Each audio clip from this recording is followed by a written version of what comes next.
I don't exist on LinkedIn. If you Google my name, you'll find a florist in Topeka and a dead woman in Idaho, and that's exactly how the Department of Defense likes it. My office is a windowless box inside a SIF, sensitive compartmented information facility, buried deep within the bowels of a generic glass building in Maryland that houses one of the biggest defense contractors on the East Coast. To the outside world, I'm a mid-level manager pushing paper. To the Pentagon, I am the named security officer, NSO, holding the keys to the kingdom for a Tier 1 special access program. That means if a paperclip moves without my authorization, treason charges are theoretically on the table. I thrive on rules. Rules are the only thing separating civilization from the kind of chaos that ends with a congressional hearing and a sudden urge to move to a non-extradition country. So when I walked into the office that Tuesday, 7 months pregnant and carrying a bladder the size of a walnut, I noticed the vibe was off immediately. The air tasted like stale Dunkin' Donuts coffee and impending incompetence. Before I get into how I single-handedly dismantled a $400 million revenue stream using nothing but a federal handbook and pure spite, do me a favor. Hit subscribe and maybe drop a like. Your support is the only thing keeping my team from developing a drinking problem. Anyway, back to the grime. My desk was spotless, aligned with the same precision I used to audit our safe logs. But Brad, our program director, was leaning against my doorframe. Brad is the kind of guy who thinks synergy is a personality trait and wears loafers without socks because he saw it in a GQ spread in 2014. He's a suit, a specialized breed of corporate parasite who sells promises to the government that he expects people like me to fulfill. He looked at me, then at my stomach, then back at my face with a smile that didn't reach his eyes. It just kind of stretched his face skin like cheap plastic wrap. Karen, the oracle of the SIF, Brad boomed, his voice echoing off the soundproofed walls. We're gearing up for the big audit next month. The $400 million, baby. The white whale. It's a routine DCSA review, Brad, I said, logging into my workstation. My password was 24 characters long and changed every week, and it's only a whale if we're hiding blubber. Everything is green across the board. I checked the SF-86s last night. Right, you're a machine, he laughed, but it was dry, like coughing up dust. Listen, with your situation. He gestured vaguely toward my midsection as if I were smuggling a bomb rather than a human child. Corporate is worried about the operational tempo. This contract is the lifeblood of the division. If we fumble the handoff while you're on, you know, mommy time, we're cooked. I stopped typing. The cursor blinked at me, a steady, rhythmic heartbeat. Mommy time. You mean the federally mandated medical leave I'm entitled to after working 80-hour weeks for 5 years to keep your clearance active? Semantics, Care Bear, he said. He actually called me Care Bear. I mentally visualized a drone strike on his Acura. We just need to be agile, flexible, I was thinking. Maybe we start offloading some of your signatory duties early. To Jason. I looked over at Jason's desk. Jason was a 24-year-old associate whose primary skill set involved making TikToks in the break room and forgetting to lock his secure terminal. Jason couldn't get a clearance to clean a toilet at the NSA, let alone sign off on top-secret architectural diagrams. Jason doesn't have the adjudication status, Brad, I said, my voice dropping to that icy register that usually makes grown men check their zippers. He's not the NSO. I am. Pentagon auditor looks for my signature. If they see Jason's chicken scratch on a document for a weapon system, we don't just lose the contract. We go to jail. Well, I don't, you might. Brad's smile vanished. The plastic wrap snapped. You're too rigid, Karen. That's always been your problem. You think the rules are the mission. The mission is the mission. We need team players, not gatekeepers. Just think about how we can smooth this over. You don't want your condition to be a liability. My condition. He said it like I had leprosy. I turned my chair to face him fully. My pregnancy isn't a liability, Brad. It's a biological function. The liability is you trying to bypass a Directive 5220.22m protocol because you're too lazy to file the interim paperwork. I will prepare the handover properly. I will brief the temporary FSO, but I am not giving Jason my tokens, and I am not falsifying the signatory logs. Brad stared at me for a long beat. In that silence, I heard the hum of the servers and the distant sound of my career being put into a shredder. He didn't scream. He didn't argue. He just nodded, a slow, predatory movement. Okay, Karen, do it your way. Just make sure the paperwork is ready. He walked away, leaving a scent of expensive cologne and moral decay. I put my hand on my stomach. The baby kicked, a sharp thud against my ribs. Don't worry, kid, I thought. Mommy isn't going to let the bad man win. But as I looked at my monitors, usually a comforting wall of green status bars and locked files, I felt a prickle of unease on the back of my neck. My access to the shared HR drive, the one where I kept my leave request forms, was grayed out. Just a glitch, probably. IT was always messing things up. But in the world of high-stakes defense contracting, there are no coincidences. There are only vectors of attack, and I had just shown Brad my flank. I spent the rest of the day doing what I do best, digging in. I didn't just do my work, I audited it. I created a shadow log of every email, every interaction, every time Brad looked at me with that calculation in his eyes. I was the named security officer. I was the firewall. What I didn't realize was that the malware was already inside the building, and it had a corner office. The following week, the atmosphere in the office shifted from passive-aggressive to Soviet-era surveillance state. It wasn't anything you could take to HR immediately, it was the silence. When I walked into the break room, conversations died. When I sent emails to the proposal team asking for the updated schematics for the audit, I got red receipts but no replies. I was being ghosted by my own coworkers, people whose clearances I had personally adjudicated. I sat in my ergonomic chair, which was currently the only thing in the building supporting me, and reviewed the DCSA, Defense Counterintelligence and Security Agency preparation checklist.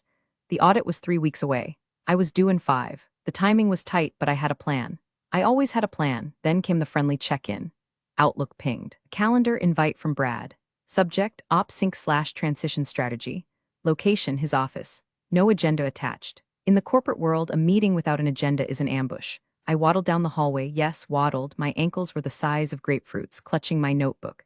I never went anywhere without a physical notebook.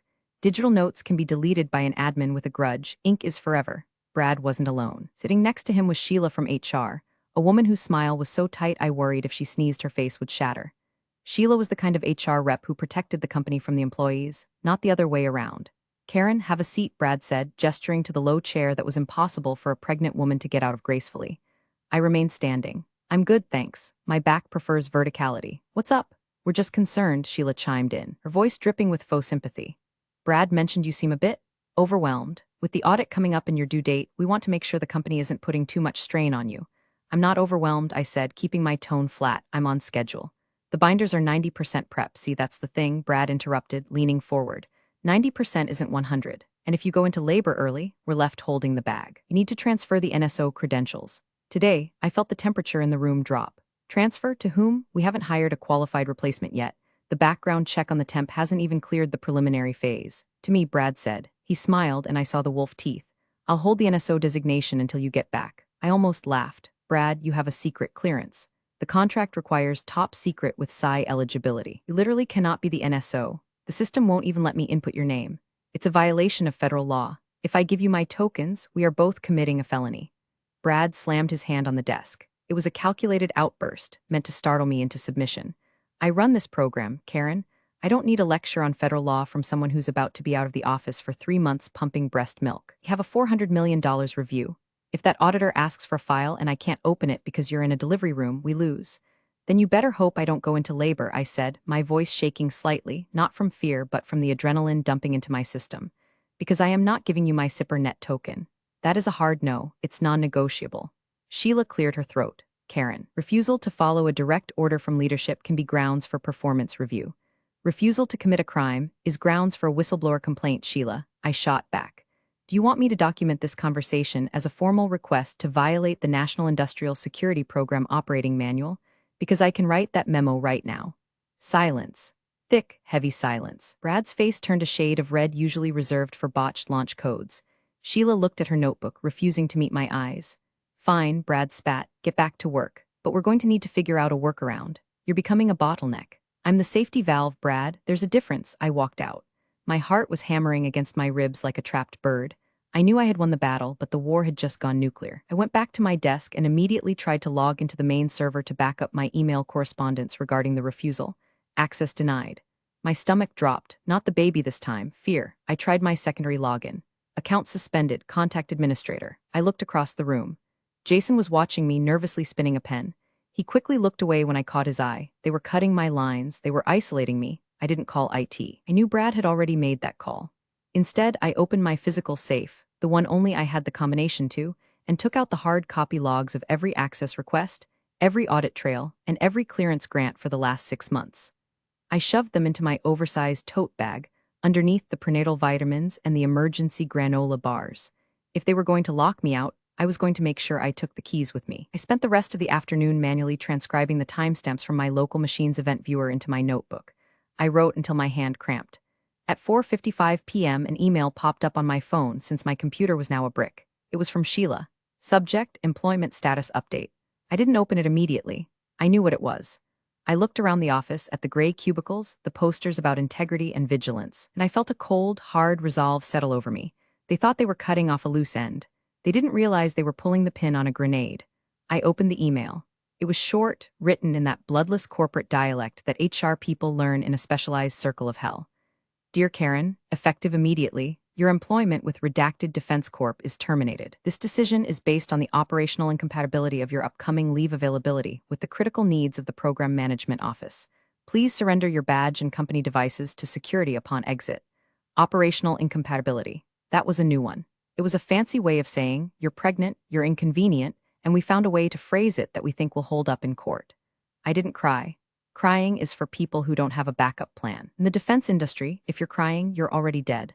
I had expected this, maybe not this fast, but I knew Brad. He was a cornered animal, and cornered animals bite. He needed to get me out of the way before the audit so he could fake his way through it with Jason or some other puppet.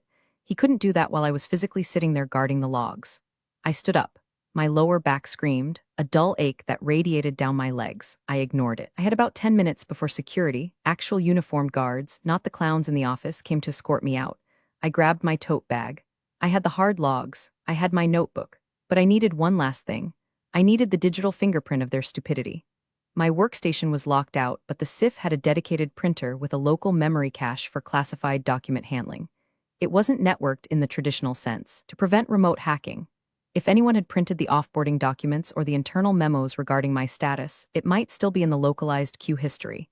I walked over to the printer. Jason looked up. Karen, you okay? Just clearing the queue, Jason. Standard hygiene, I lied, my voice steady. I accessed the admin menu, print history. There it was. Document titled Justification Memo NSO Replacement DocX, printed by Brad 2 hours ago. I hit reprint. The machine whirred. I prayed the noise wouldn't attract Brad. A single page slid out. I snatched it. It wasn't just a justification, it was a smoking gun. It detailed a plan to temporarily bridge the NSO role using a shared credential approach until a permanent hire could be found post-audit. Brad had written down his intent to commit federal security fraud on company letterhead. I folded the paper and shoved it into my bra. It was the only place they wouldn't search. 2 minutes later, the door opened. 2 security guards, big guys, usually friendly, now looking at their boots, walked in. Brad stood behind them looking smug. Karen, Brad said, stepping into the room like he owned it. HR sent the notice. We need your badge. I saw it, I said. I picked up my bag. You're firing a protected class employee 3 weeks before a federal audit. Bold strategy, Brad. It's not a firing. It's a restructuring of resources, he smirked. And since you're no longer read-on to the program, you need to leave the SIF immediately. You are now an unauthorized person in a secure area. He was enjoying this. He was getting off on the power trip. He thought he had stripped me naked. I unclipped my badge, one that identified me as the gatekeeper of their secrets. I tossed it onto his desk. It clattered loudly. Good luck with the audit, Brad. Remember, the DCSA auditor checks the wet signatures against the digital timestamps. But you know that, right? His eye twitched. Just a fraction. Get her out of here. The walk to the elevator was the longest of my life. I could feel the eyes of my former team on me. Some looked pitying, others relieved it wasn't them. I kept my head high, one hand on my belly, the other gripping my bag so tight my knuckles were white. They escorted me to the lobby. They took my company phone. They took my laptop. They left me standing on the sidewalk in the humid Maryland air, surrounded by the smell of exhaust and impending rain. My Uber arrived 5 minutes later. As I sat in the back of a Toyota Camry that smelled like vanilla air freshener and old fast food, I didn't feel defeated. Felt dangerous. I pulled out my personal phone, a burner I kept for emergencies, fully encrypted, and dialed a number I hadn't used in 2 years. Talk to me, a gravelly voice answered. It's Karen, I said, watching the glass building recede in the rear window. They did it. They fired the NSO. Idiots, the voice chuckled. Did you get the proof? I touched the spot on my chest where the memo was hidden. I got everything. They're going to try to fake the audit. Then we wait. The voice said, let them dig the grave. We'll just supply the headstone. I hung up. I wasn't just an unemployed single mom-to-be anymore. I was a dormant virus in their system, waiting for the execution command, and the timer was set for exactly 3 weeks. The first 48 hours of unemployment are a weird mix of panic and liberation. 1 minute you're worried about Cobra premiums and whether you can afford the good diapers. The next, you realize you don't have to listen to Brad explain blockchain incorrectly ever again. I sat at my kitchen table, surrounded by piles of paper. My apartment looked less like a nursery and more like a war room in a Tom Clancy novel. I had organized my evidence into timelines: the disruption, the lockout, the illegal request, the termination. It was a beautiful, devastating mosaic of incompetence. But I needed confirmation. I needed to know they were actually going through with the stupidity. Brad was dumb, but was he felony fraud dumb? I met Saul at a diner off Route 1, the kind of place that serves breakfast all day and smells like bacon grease and regret. Saul was my old mentor, a retired compliance officer who had forgotten more about DCSA regulations than Brad would ever know. He looked like a tortoise in a trench coat, wrinkled, slow-moving, and absolutely indestructible. He slid a coffee across the table to me. Decaf without asking. Good man, so Saul grunted, stabbing a sausage link. They cut you loose, operational disruption. That's cute. It's actionable, I said, sipping the brown water they called coffee. But a wrongful termination suit takes years. I don't want a settlement in 2028, Saul. I want them to burn now. Vengeance is a calorie-intensive activity for a pregnant woman. Saul noted dryly, but I get it. You think they're going to run the audit with a ghost? I know they are. Brad can't get anyone cleared in time. He has to use my credentials. He has to pretend I'm still the NSO, just teleworking or on leave but active. If he admits there's no NSO, the audit fails instantly. Automatic red flag. Saul nodded. So you need to know if your name is on the packet. Exactly. They submit the pre-audit package to the DCSA field office with my name listed as the primary POC. That's a false statement to a federal investigator. Title 18, Section 1001. 5 years in prison. Saul wiped his mouth with a paper napkin. I still have friends in the regional office. Low-level clerks who owe me favors. I can't get you the file, Karen. That's classified, but I can find out who the point of contact is. Do it, I said. Please, Saul said, leaning back. If you do this, you're burning the bridge. You'll never work for a big contractor again. They talk, you'll be the problem. I looked down at my stomach. My daughter kicked again. I thought about the world I wanted her to grow up in. A world where competent women get fired because mediocre men are inconveniently ambitious? No thanks. I don't want to work for them, Saul. I want to be the reason they have to rewrite the compliance manual. He smiled, a rare, terrifying expression. All right, give me 2 days. Those 2 days were agony. I cleaned my apartment 3 times. I rewashed all the baby clothes. I obsessively checked my bank account, watching the severance pay which they had graciously deposited sit there. It felt like hush money. On the second night, my phone buzzed, a text from Saul, just 2 words, ghost confirmed. My heart hammered. They had done it. They had submitted the packet. My name was on the documents. Brad was officially pretending I was still there, still working, still signing off on the security of the nation's secrets. I wasn't scared anymore. I was thrilled. It was the feeling you get when you're playing chess and your opponent moves their queen exactly where you wanted it. I walked over to my war wall and pinned the text printout next to Brad's memo. The trap was set. Now, I just had to wait for the mouse to take the cheese. Audit was in 1 week, but I couldn't just wait. I needed an inside man, someone to tell me exactly when the auditor arrived and, more importantly, when the questions started getting hard. I thought about Jason. The kid was useless, sure, but he was also terrified of authority and addicted to validation. And right now, Brad was the only authority he had. But Jason had a weakness he overshared. I found his Instagram. He had posted a story from the office. Picture of a stack of pizzas with the caption, "Late night grind, audit prep week." Brad is making us rewrite the logs lol. #defense #hustle. Rewriting the logs, I screenshotted immediately, tampering with security logs. They were digging so deep they were going to hit magma. I sent a DM to Jason, not threatening, just friendly. Hey Jason, saw the pizza. Don't let Brad work you too hard. Remember, if the timestamps don't match the server logs, auditor will notice, just looking out for you. I saw the read indicator appear instantly. Then the typing dots, then they stopped, then they started again. Karen, OMG, it's crazy here. Brad is freaking out. He's using your old login. He made IT reset the password. Is that okay? I smiled in the dim light of my kitchen. No, Jason, it's definitely not okay. But you just keep your head down and let me know when the suit from DCSA walks in. I had him. I had the confirmation. I had the witness. Now, all I had to do was let the $400 million contract walk into the room, sit down, and wait for the named security officer to show up. My due date was 2 weeks away, but I felt like I was carrying a bowling ball wrapped in barbed wire. Sleep was a memory. I spent my nights pacing the hallway, drinking herbal tea that tasted like grass clippings, visualizing the destruction of Brad's career. It was a very soothing meditation. The week of the audit, the weather in Maryland turned oppressive. The air was a wet blanket of humidity, the kind that makes your clothes stick to you the moment you step outside. It fit the mood perfectly. Inside the glass building, I knew the air conditioning would be blasting, but the sweat would be real. Jason kept singing like a canary. He didn't realize he was an informant. He just thought he was venting to a sympathetic ex-colleague. Monday, 10:14 a.m. Jason. Brad is making us scrub the visitor logs, says there are too many gaps. We're filling in names. Is John Smith too obvious? Tuesday, 2:30 p.m. Jason. They took your nameplate off the door but left it on the org chart in the conference room. Brad says if they ask, you're remote for medical reasons but available by phone. He gave them a number. It rings to his desk. I stared at that text. It rings to his desk. Brad was going to impersonate me. He wasn't just using my credentials. He was going to verify my identity over the phone if the auditor called. It was so brazen, so incredibly stupid. It was almost art. I sat down at my laptop, my personal one, and opened a new file, the Brad dossier. I uploaded the screenshots, the photos of the physical logs I had taken before I left, printout of the justification memo, the timeline of text messages. I cross-referenced everything with the NISPOM, National Industrial Security Program Operating Manual. Violation 1, unauthorized access to TS/SI terminal. Violation 2, falsification of security records. Violation 3, impersonation of a named security officer. Violation 4, retaliation against a protected whistleblower. It wasn't a complaint, it was an indictment. On Wednesday, I went to the doctor. My blood pressure was up. "You need to relax, Karen," Dr. Evans said, peering at the cuff. "Whatever stress you're under, let it go." "For the baby, I am relaxing," I lied. "I'm just finishing a project. It's almost done." "Well, finish it fast, because you're dilated 2 centimeters. This baby is coming soon, 2 centimeters. The clock was ticking on my body and my revenge. I needed the audit to happen before I went into labor. If I was in a hospital bed, I couldn't drop the hammer. Thursday, the day.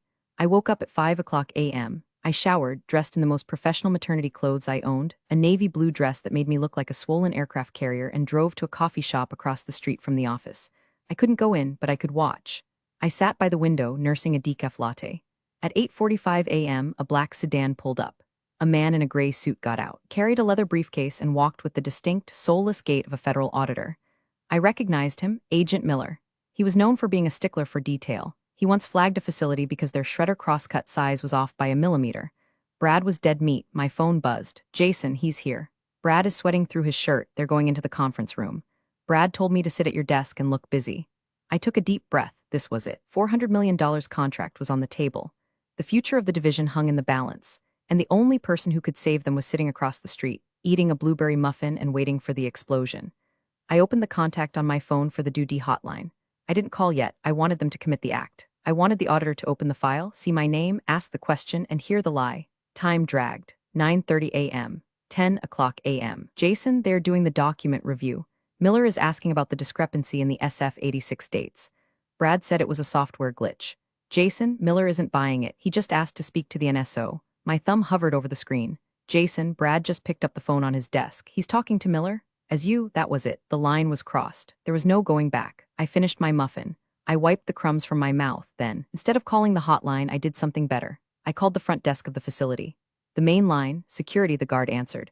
"Hi, this is Karen, last name. I used to work there. I believe I left a personal item in the SIF. Can you transfer me to the conference room? It's urgent." Sure, Karen. 1 sec." The guard didn't know I was fired. He just knew I was Karen. He patched me through. I waited. 1 ring, 2 rings, the speakerphone clicked on. I could hear the room tone.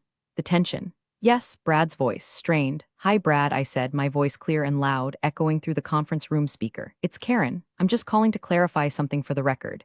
Since I was terminated 3 weeks ago and stripped of my clearance, I'm confused as to why my signature is on the documents you're currently presenting to Agent Miller." Dead silence. Absolute, vacuum-sealed silence. "Who is this?" Agent Miller's voice cut through the static. "This is the former named security officer, Agent Miller," I said, sweet as poisoned honey. "And I'm currently sitting across the street with a binder full of evidence proving that the man sitting across from you is committing federal fraud.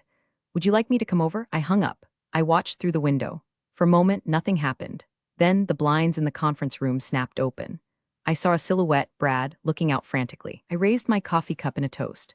Then the pain hit, a sharp, tearing contraction that doubled me over. My water broke right there on the leather chair of the coffee shop.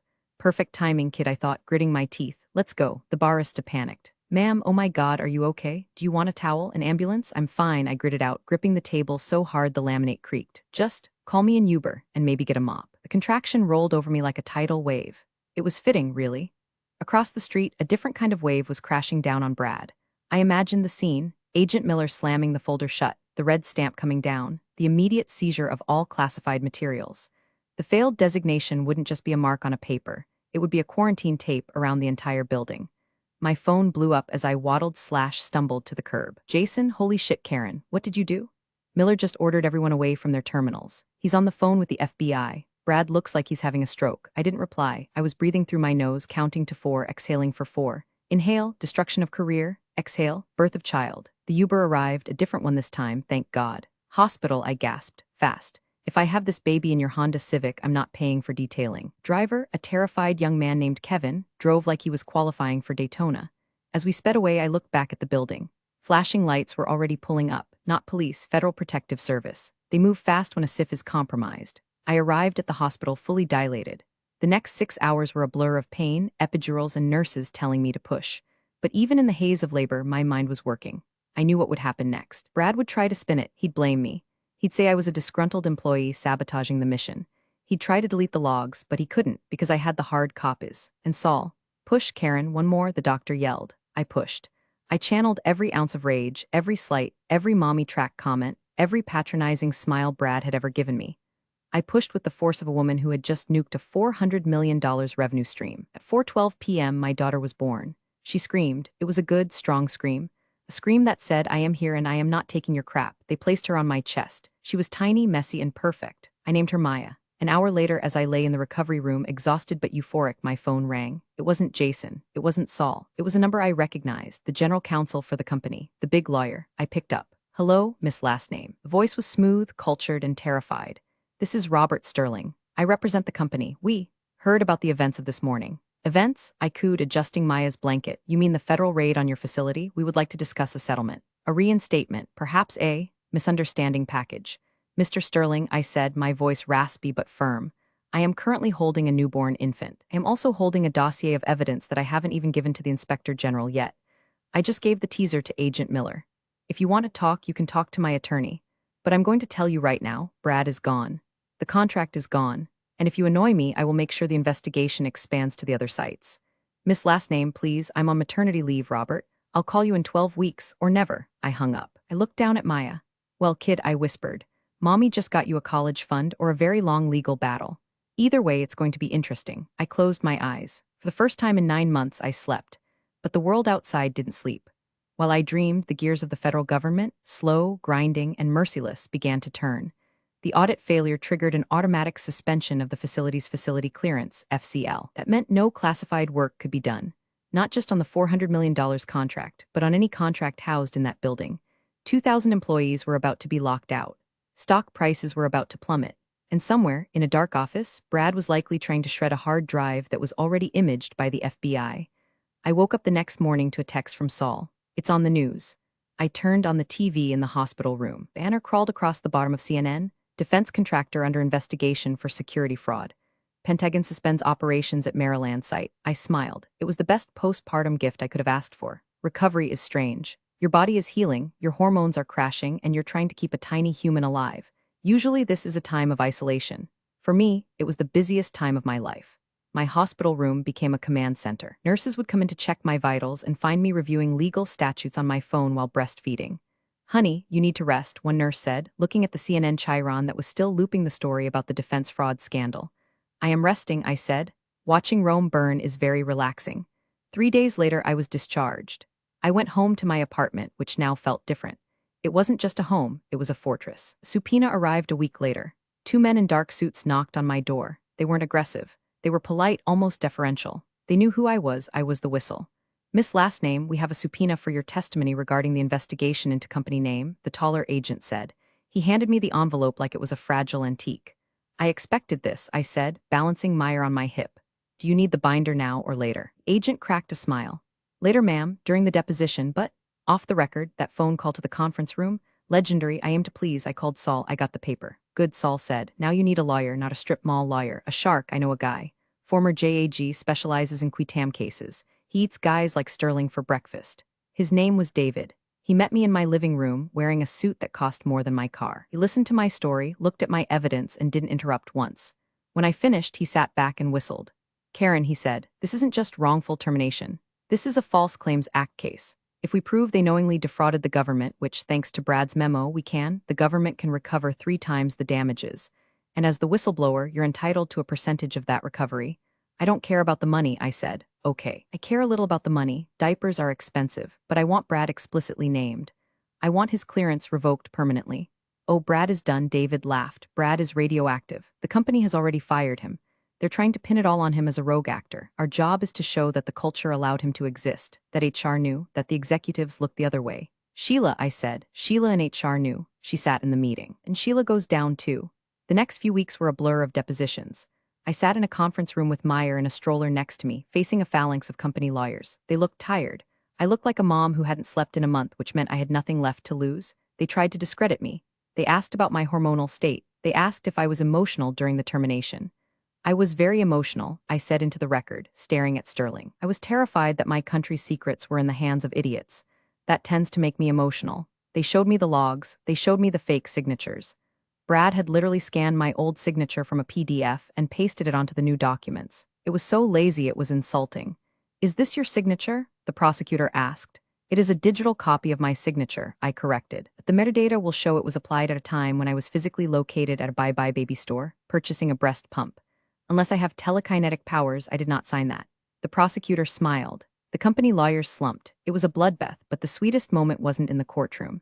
It was a text from Jason, who had somehow survived the purge because he was too low-level to matter. Jason, dude, they just escorted Sheila out. She was crying. Also, they took the coffee machine from the break room. Budget cuts. We're drinking tap water. I looked at Maya, who was sleeping peacefully. Tap water, I whispered. Justice tastes like tap water. The settlement offer came 6 weeks into the investigation. It was a number with 6 zeros. They want to settle the wrongful termination and the retaliation suit, David told me over the phone. They're offering $1.2 million. Standard NDA. No admission of wrongdoing. I sat on my balcony, watching the autumn leaves fall. Maya was doing tummy time on a blanket, grunting with effort. $1.2 million is a lot of money, I said. It is. It secures Maya's future. But no admission of wrongdoing? That means they get to say it was just a misunderstanding. That means Brad gets to quietly retire instead of being blacklisted. That's usually how these things work, Karen. Not this time, I said. Reject it. Karen, reject it. David, tell them I want a public apology.